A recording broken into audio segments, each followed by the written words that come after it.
Iglesia Cristiana La Familia presenta un mensaje a la luz de la palabra, con el pastor Bernardo Ríos. A continuación.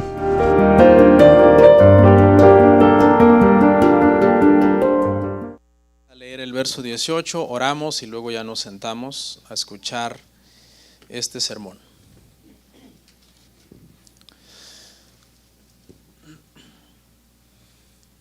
Dice la palabra del Señor de la siguiente manera, hermanos.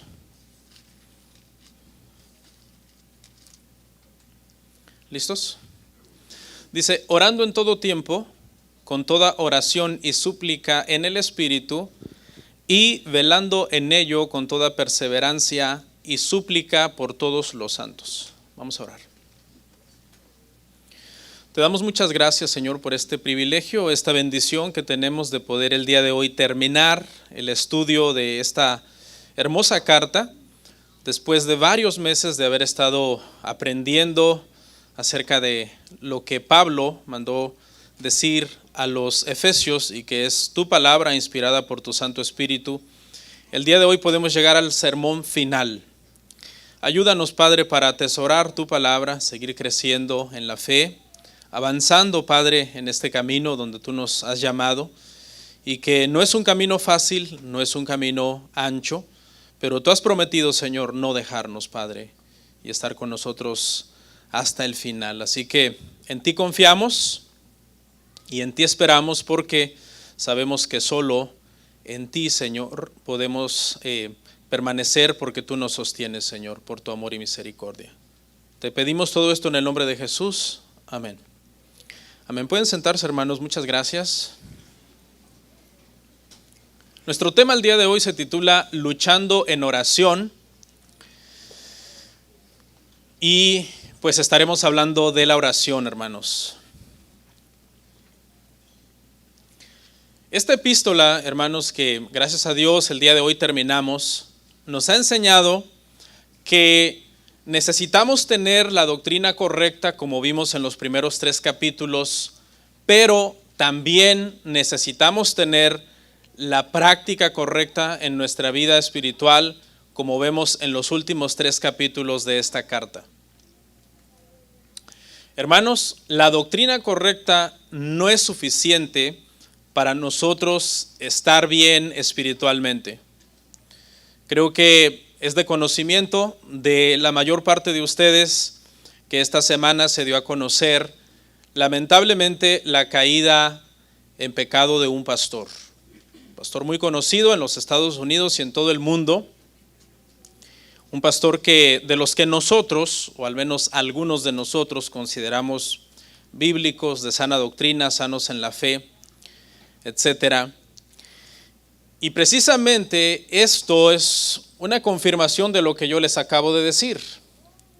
Tener las doctrinas correctas, como nos enseña Efesios en los primeros 3 capítulos de esta carta, no es suficiente si no tenemos las prácticas correctas, como nos enseña esta carta de Efesios en los últimos 3 capítulos. Y en este capítulo final, 6, en donde finalmente el apóstol Pablo, después de haber hablado a los hermanos de la armadura de Dios, de la guerra espiritual del creyente, termina entonces la epístola, termina la carta, haciendo un llamado a todos los hermanos, a todos los cristianos, para que entendamos, hermanos, que la armadura que Dios nos ha provisto por medio del evangelio, por medio de la fe, todas las cosas que estuvimos mencionando la semana pasada, deben de ir siempre acompañadas de una vida de oración. De nada nos sirve en sí, a un soldado de nada le sirve ponerse toda una serie de artículos y de herramientas y de armadura en su cuerpo, si a la mera hora, cuando llega la hora de la lucha, no lucha, no pelea. Y el apóstol Pablo termina entonces hablando, hermanos, de esta lucha en oración que todos los creyentes debemos de librar en nuestra vida. Efesios es una epístola que nos habla de estar sentados arriba en los lugares celestiales con Cristo Jesús, de haber sido elegidos desde antes de la fundación del mundo, de haber sido sellados para el día de nuestra redención, y todas esas cosas son verdad, pero todas esas cosas, hermanos, no nos hacen inmunes al pecado, no nos hacen inmunes a caer. Y por eso, hermanos, es bien importante que después de todo esto el apóstol Pablo termine la carta llamando a los hermanos a luchar en oración. Vamos a ver tres cosas el día de hoy. En primer lugar, vamos a ver el mandato a orar en el versículo 18. En segundo lugar, una petición de oración de parte del apóstol Pablo en los versos 19 y 20. Y por último, la bendición final de la carta en los versos 21 al 24. Vamos a leer una vez más, hermanos, el verso 18 y de ahí vamos a ir desarrollando nuestro tema. Dice así, orando en todo tiempo, con toda oración y súplica en el Espíritu, y velando en ello con toda perseverancia y súplica por todos los santos. Yo creo que si usted es un lector que pone atención, se va a dar cuenta de los 4 todos que aparecen ahí. Si me pones una vez más el verso para que lo vean los hermanos, yo lo marqué ahí. Esas palabritas en amarillo son las que nos deben de llamar la atención en este verso. Una mención cuádruple de toda, todo, toda, todos. Y son clave estas palabritas en este verso para determinar, en primer lugar, varias cosas sobre la vida de oración de un cristiano. Estas palabritas nos enseñan cuándo orar, nos enseñan cómo orar, nos enseñan por quién orar. La primera palabra que aparece en el verso es orando. Orando. Y aquí, hermano, está en un sentido general.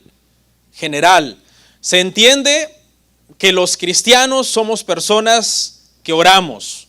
A lo largo de la historia, muchos cristianos han dicho frases muy interesantes acerca de la oración, como por ejemplo la siguiente: todo cristiano que no toma en serio su vida de oración, no está tomando en serio su cristianismo.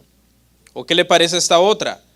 Si usted dice que puede vivir una vida cristiana sin oración, usted está diciendo que está viviendo una vida cristiana sin Dios. En otras palabras, a lo largo de la historia de la iglesia, la oración ha sido primordial para nosotros, para los creyentes.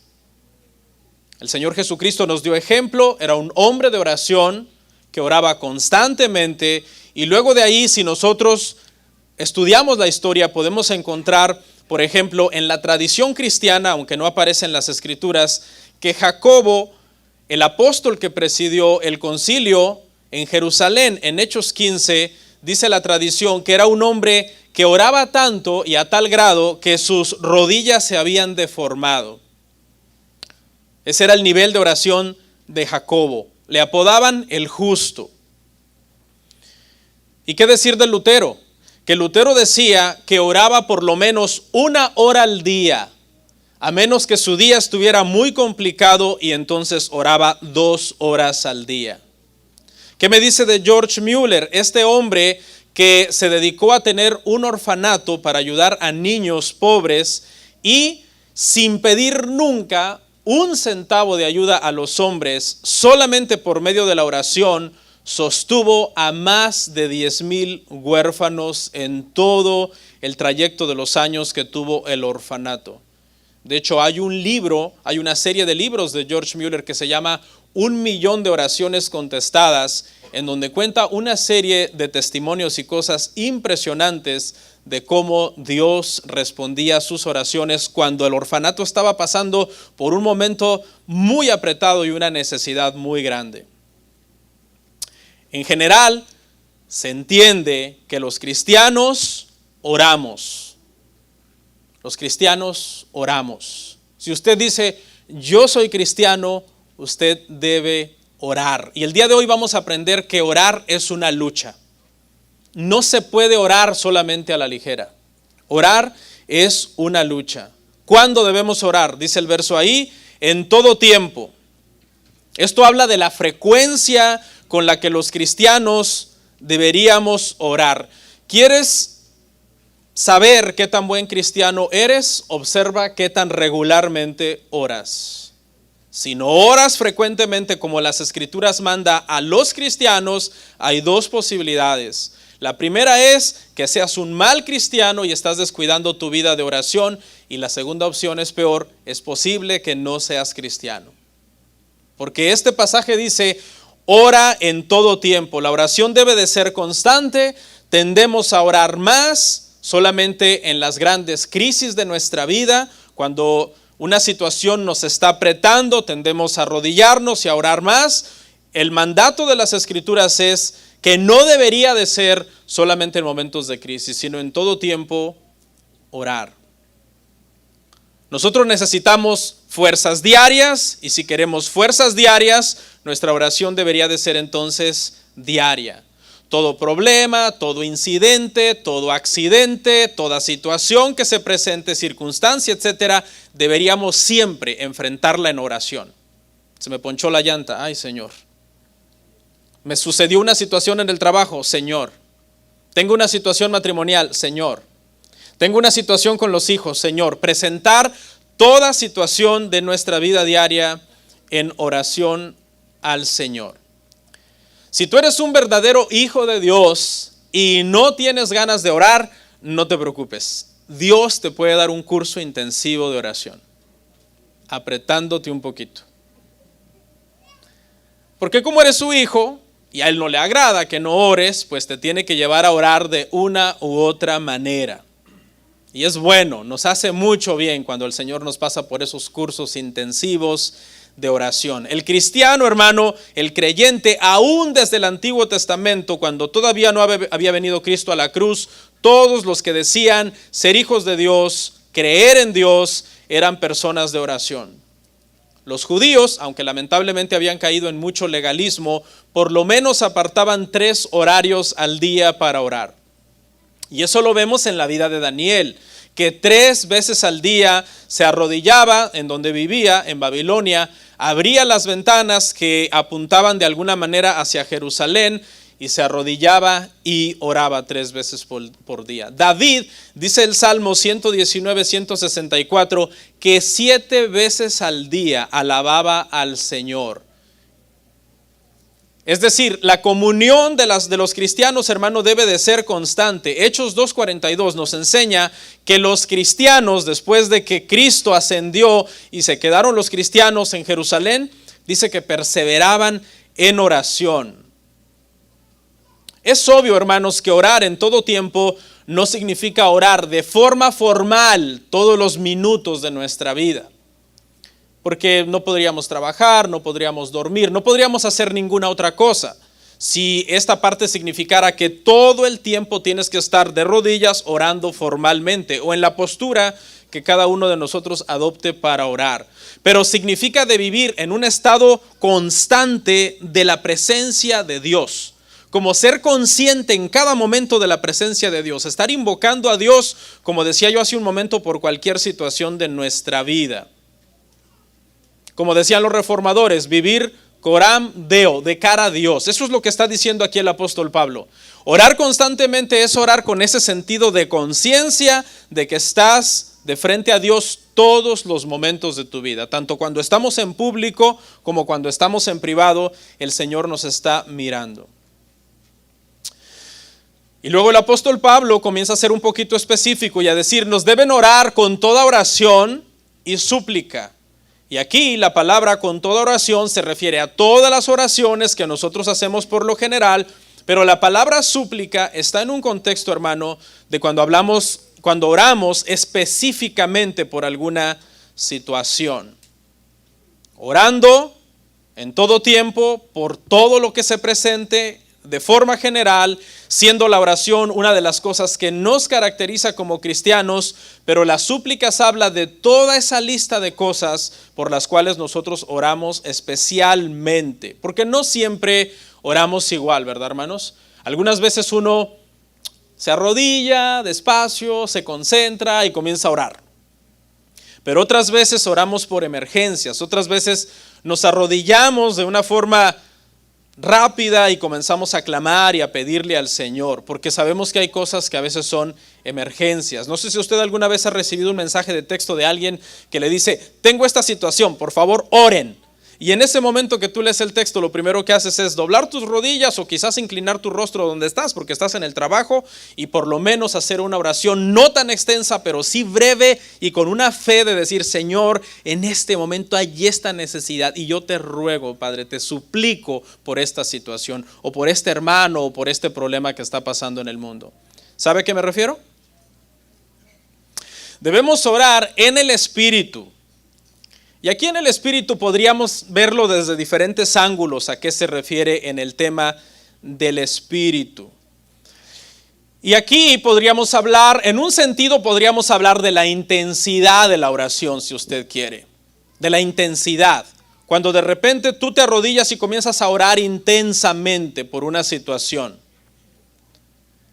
Y en ese momento requieres toda tu concentración. Hay una guerra por nuestra mente, hay una guerra por nuestra concentración para orar.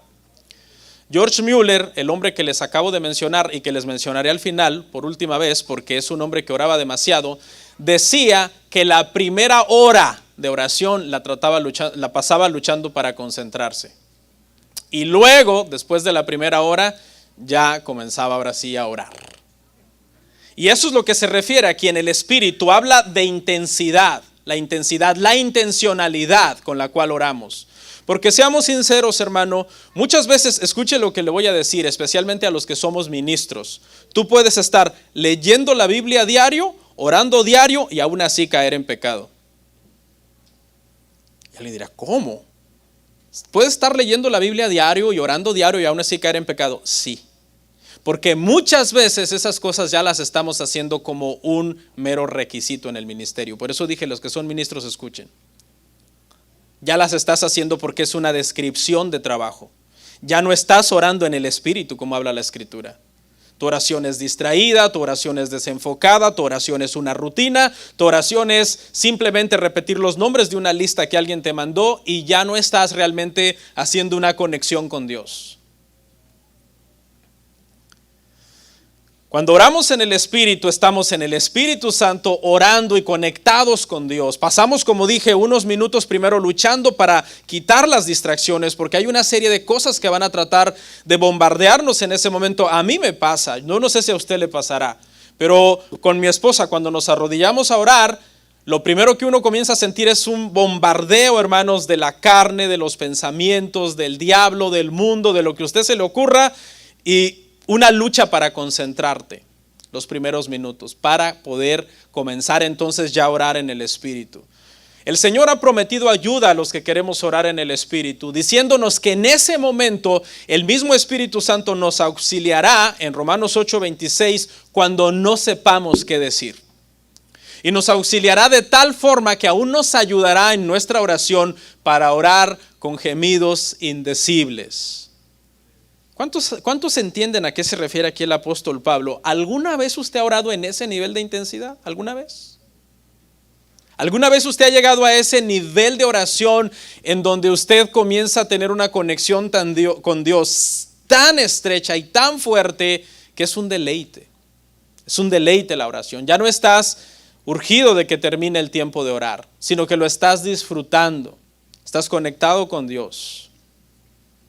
Una oración desconcentrada, vacilante, que no se enfoca realmente en estar conectada con Dios, no nos va a llevar, hermano, a donde nosotros queremos llegar cuando nosotros estamos orando. Y que es estar orando en la presencia del Señor. Así que lo primero que enfrentamos, hermano, cuando vamos a orar, es una lucha intensa por nuestros pensamientos.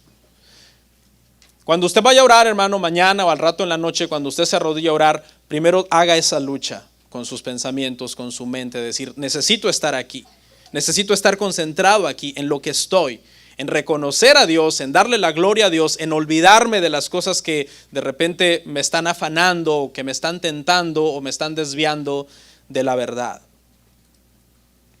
Un ejemplo en las Escrituras de lo importante de la oración, hermano, lo podemos ver cuando Israel tuvo guerra con Amalek en Éxodo capítulo 17, y dice que cuando Moisés levantaba las manos en oración, intercediendo por el pueblo, era ese momento en que Israel prevalecía. Pero cuando las manos de Moisés se cansaban y las bajaba, Amalek comenzaba a prevalecer sobre el pueblo, de tal forma que lo sentaron sobre una piedra y vinieron a ayudarlo y a sostenerle las manos, porque tenía que levantarlas para que el pueblo pudiera, hermanos, pelear. Si ve, las dos cosas van juntas, ¿verdad? Orar y esforzarnos también, luchar, ¿no? Porque no era solo por la oración de Moisés y el pueblo se iba a sentar y los amalecitas se iban a rendir, ¿no? Ellos tenían que pelear también, pero la oración estaba haciendo el papel prácticamente de la ayuda, de la intercesión por ellos. El pueblo peleaba, pero la oración de Moisés era la que estaba dando entonces la victoria. Y luego continúa el verso diciendo, y velando en ello. Esta palabra velar, hermano, viene de agrupneo, tiene que ver con estar despierto, con estar alerta, con no dormirnos. Porque cuando una presa se duerme, pues es más fácil, hermano, de ser devorada por los depredadores. Y tampoco habla de nunca dormir. Sabemos que tenemos que dormir, pero habla en un sentido espiritual de estar siempre alerta, cuidando que nuestra vida espiritual sea agradable a Dios, que estemos orando, leyendo la palabra por las intenciones correctas, con las intenciones correctas. ¿Qué le dijo Jesús a sus discípulos cuando estaban sus ojos cargados de sueño y no podían más? Velen, oren, porque la carne es débil. Con toda perseverancia, dice el verso. Y esto habla de no soltar una petición. Yo creo que aquella parábola de la viuda que iba insistentemente delante del juez y estaba todo el tiempo pidiéndole al juez, hazme justicia, es la perfecta ilustración para esta declaración. Dice que el juez acabó haciéndole o dándole lo que la viuda demandaba a causa de su insistencia, porque estaba constantemente sin soltar su petición. Y esto, hermanos, obviamente habla de que nosotros cuando a veces estamos orando por una situación, no deberíamos soltar esa petición y seguir orando y seguir pidiéndole al Señor para que nos ayude. Y por último, en la parte final dice el verso 18, por todos los santos. Aquí ya la oración habla de por qué orar. Y sabemos que hay muchas cosas por qué orar, pero aquí Pablo es específico y dice, oren por los santos.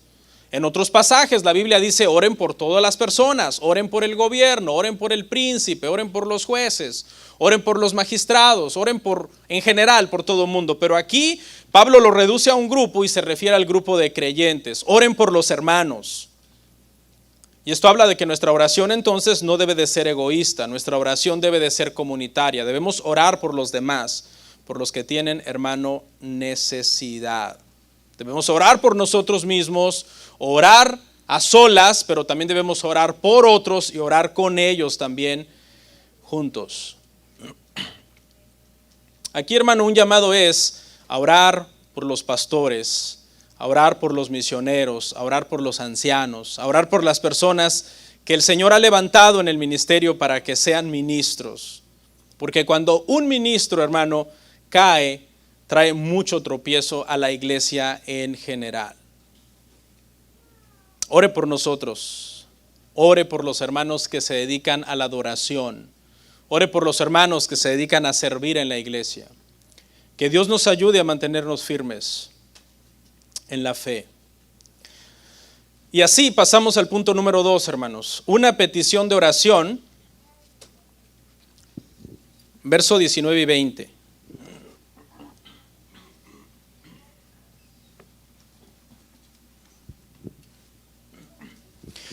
Una petición de oración, verso 19 y 20 dice, y por mí, a fin de que al abrir mi boca me sea dada palabra para dar a conocer con denuedo el misterio del evangelio, por el cual soy embajador en cadenas, que con denuedo hable de él como debo hablar.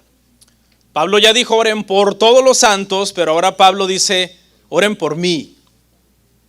Pide por todos los cristianos en general, pero ahora pide también por su ministerio.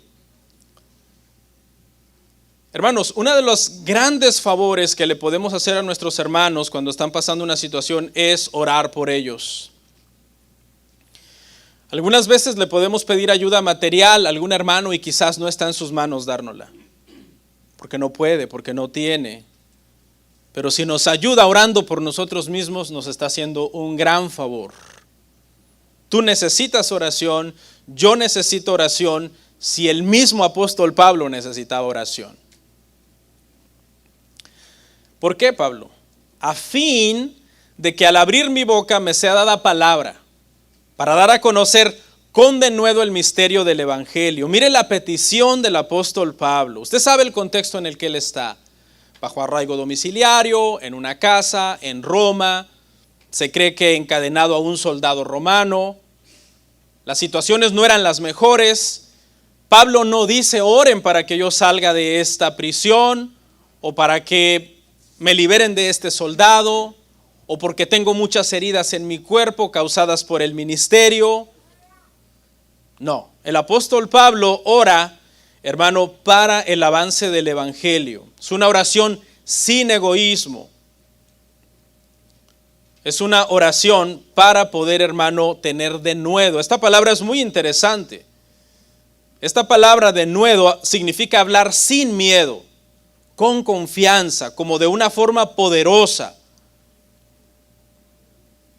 El apóstol Pablo está pasando una situación difícil por predicar y él lo que pide es que siga teniendo el valor de seguir predicando igual. No va a cambiar el mensaje por estar preso. Su interés es que el mensaje avance y quiere seguirlo haciendo con poder, con autoridad. No pide por su comodidad, no pide por su paz, al contrario, pide por algo que a final de cuentas le va a acabar quitando más su comodidad. Lo va a seguir metiendo en problemas, no va a cambiar el mensaje. Dice, por el cual yo soy embajador en cadenas. Todo embajador, cuando un rey lo envía, alguien lo envía, obviamente lo envía libre para que pueda ir y proclamar un mensaje. El apóstol Pablo no está libre, el apóstol Pablo está preso. Sin embargo, el mensaje no estaba preso. ¿Se acuerda cuando vimos Filipenses? Cuando vimos Filipenses aprendimos. Pablo quería ir a Roma y quería ir a Roma para llevar el evangelio. Y cualquiera diría, la situación de Pablo fue la menos óptima, ir a Roma pero ir preso. Bueno, Dios lo permitió porque precisamente nos damos cuenta que desde la cárcel él pudo a través del evangelio alcanzar a todo el pretorio de soldados romanos y llegar hasta la misma casa de César. Vamos a recordar ese pasaje en Filipenses 1, 12 al 13. Dice, quiero que sepáis, hermanos, que las cosas que me han sucedido han redundado más bien para el progreso del evangelio. De tal manera que mis prisiones se han hecho patentes en Cristo en todo el pretorio y a todos los demás. Es un embajador en cadenas, está pidiendo denuedo para seguir dando el mensaje y las cadenas no han detenido el mensaje ha seguido avanzando. Ahora los soldados han oído el evangelio y hasta en la misma casa de César hay personas ya que son convertidos a causa de la predicación del apóstol Pablo. Fiel al evangelio, fiel a predicar a Cristo. Yo me propuse, dijo el apóstol Pablo, no saber nada, sino a Cristo y a este crucificado. Aquellos que siguen las noticias tal vez también se dieron cuenta de otra controversia que hubo esta semana, donde el Papa Católico Romano dijo que todas las religiones llevan a Dios. La Biblia no enseña eso.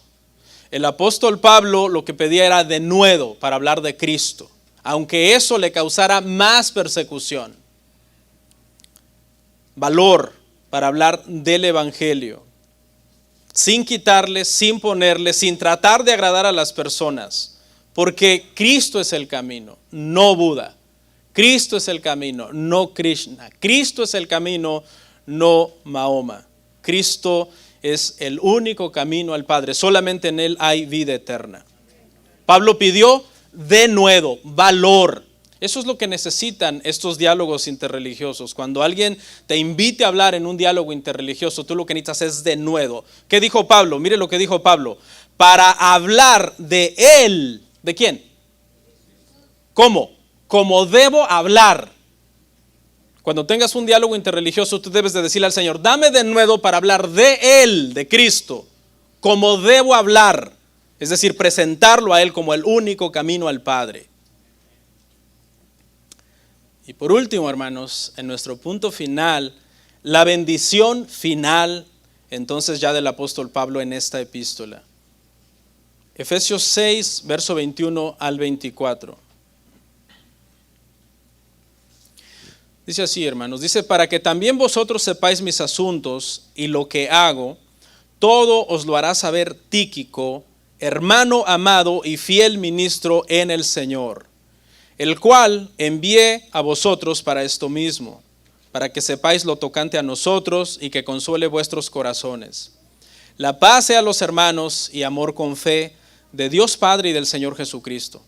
La gracia sea con todos los que aman a nuestro Señor Jesucristo con amor, marque esa palabra, inalterable. Amén.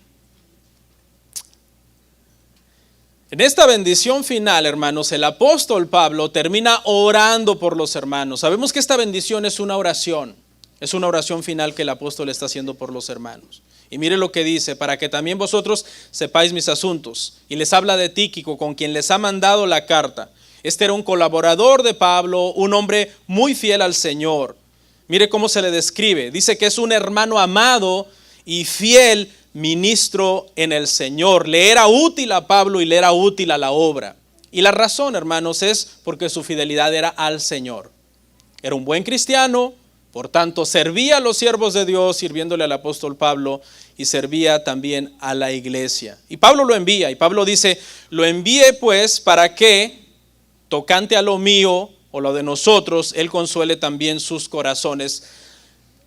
Tíquico lleva dos cosas, lleva un informe escrito que es la carta, pero también él lleva un mensaje directamente del apóstol Pablo. No lo sabemos, eso queda dentro de lo que es tradición y que no queda escrito, pero él va también a consolar los corazones de los hermanos. Y ya imagino la plática que los efesios tuvieron con él, preguntándole más detalles acerca del apóstol Pablo y otras preguntas para que consolara sus corazones de los hermanos. Paz sea a los hermanos y amor con fe de Dios Padre y del Señor Jesucristo. La gracia sea con todos los que aman al Señor Jesucristo con amor inalterable. Y el apóstol Pablo dice que aquellos que aman a Jesucristo con amor inalterable son aquellos que tienen el favor de Dios. Porque esta palabrita que el apóstol Pablo está usando aquí, hermano, la está usando para identificar a los que de verdad son cristianos. Los que de verdad son creyentes tienen un amor inalterable por el Señor. No es perfecto porque no podemos amar perfectamente, solo Dios ama de una manera perfecta. Nosotros seguimos luchando en esta carne, en este mundo. El Señor nos ha rescatado, nos da también amor para amarle, pero es un amor sincero, un amor inalterable. Y yo quisiera, hermanos, en esta mañana que nosotros nos preguntemos cómo está nuestro amor por el Señor. ¿Es un amor firme? ¿Es un amor estable? ¿Es un amor maduro? ¿O es un amor cambiante? ¿Es un amor doble ánimo? ¿Es un amor que a veces adora a Dios, a veces no adora a Dios, a veces busca a Dios, a veces no busca del Señor? La bendición final del apóstol Pablo es una oración por los hermanos. Si usted se da cuenta, hermano, en Efesios hablamos muchísimo de la oración. Este es el tercer tema de Efesios sobre la oración. Para el apóstol Pablo es bien importante la vida de comunión, hermano, con Dios. Su vida, la vida del apóstol Pablo, es una vida de oración de principio a fin. Es una lucha constante, no desmayando en oración, sino continuando en oración hasta el final.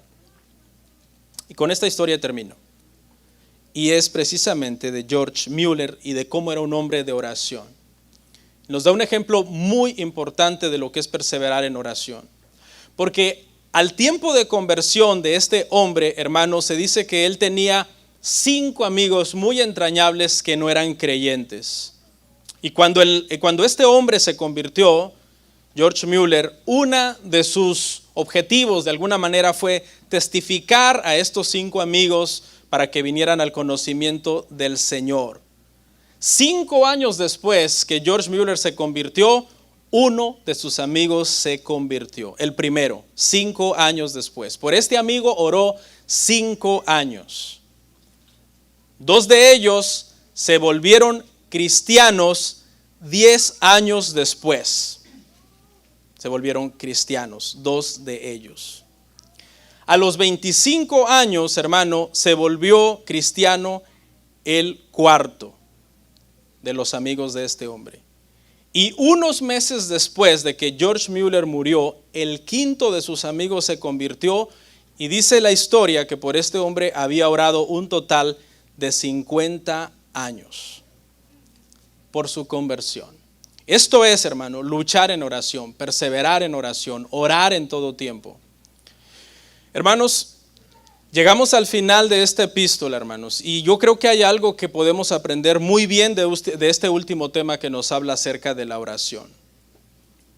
Y es, hermanos, que la buena teología de la cual nos habla Efesios al principio no es suficiente. Hasta el diablo es un buen teólogo. Hasta el diablo es un buen teólogo. Es más, ninguno de nosotros aquí somos mejores teólogos que el diablo.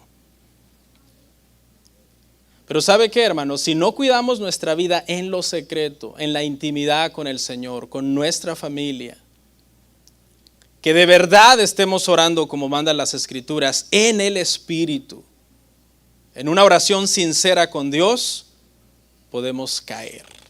Nadie, hermano, está exento de caer. Por tanto, le quiero decir algo. Acuérdese de dónde el Señor lo ha sacado. Recuérdese de dónde el Señor lo ha sacado. Yo sé que hay unos que tienen testimonios más impactantes, unos que otros. Yo me recuerdo dónde el Señor me ha sacado y digo, wow. Pero a lo mejor alguien aquí no tiene un testimonio tan impactante. Pero ¿sabes qué? De donde sea que el Señor nos haya rescatado, eran las tinieblas. Y nos trajo a su luz admirable, para que ahora nosotros, hermano, vivamos para su gloria. Así que cuide su vida espiritual. Vamos a orar.